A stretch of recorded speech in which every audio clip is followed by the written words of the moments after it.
Everyone, আজকে আমি তোমাদের সঙ্গে শেয়ার করতে চলেছি খুবই সিম্পল এবং দারুণ স্বাদের একটা রেসিপি, যেটা স্বাস্থ্যের পক্ষে খুবই ভালো। তো চলো দেরি না করে দেখে নেওয়া যাক কিভাবে বানালাম। প্রথমেই কিছুটা কাঁচা কলা ভেজে নিয়েছি, তারপরে ওই তেলের মধ্যে দিয়ে দিলাম পেঁপে আর আলু, দিয়ে দিলাম পরিমাণ মতো হলুদ, পরিমাণ মতো লবণ।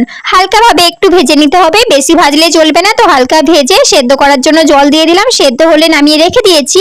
আর এই দিকে দেখো দিয়ে দিয়েছি তেল, অল্প কিছুটা গোটা জিরে, তেজপাতা, তারপরে দিয়ে দিলাম কুচনো পেঁয়াজ, গ্রেট করে রাখা আদা, গ্রেট করে রাখা রসুন। যেহেতু এর মধ্যে বেশি মশলা দেব না, হালকা পাতলার মধ্যে বানাচ্ছি, তার জন্য বেশি মশলা দিইনি। সবটা ভাজা হয়ে গেলে দিয়ে দিয়েছি ওই সেদ্ধ করে রাখা আলু, পেঁপে আর কাঁচকলা দিয়ে সবটা একটু ভালোভাবে নাড়াচাড়া করে দিয়ে দিয়েছি হলুদ, লঙ্কা গুঁড়ো, জিরের গুঁড়ো আর যেটা মেন মশলা সেটা হচ্ছে গোলমরিচ গুঁড়ো। গোলমরিচ গুঁড়োটা দিয়ে সবটা একটু ভালোভাবে নাড়াচাড়া করে দিয়ে দিয়েছি পরিমাণ মতো জল। জলটা একটু বেশি পরিমাণেই দিয়েছি যেহেতু ঝোল ঝোল হবে।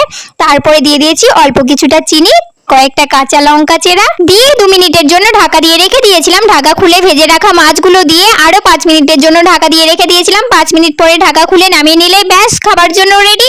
তো আজকের জন্য এইটুকুই।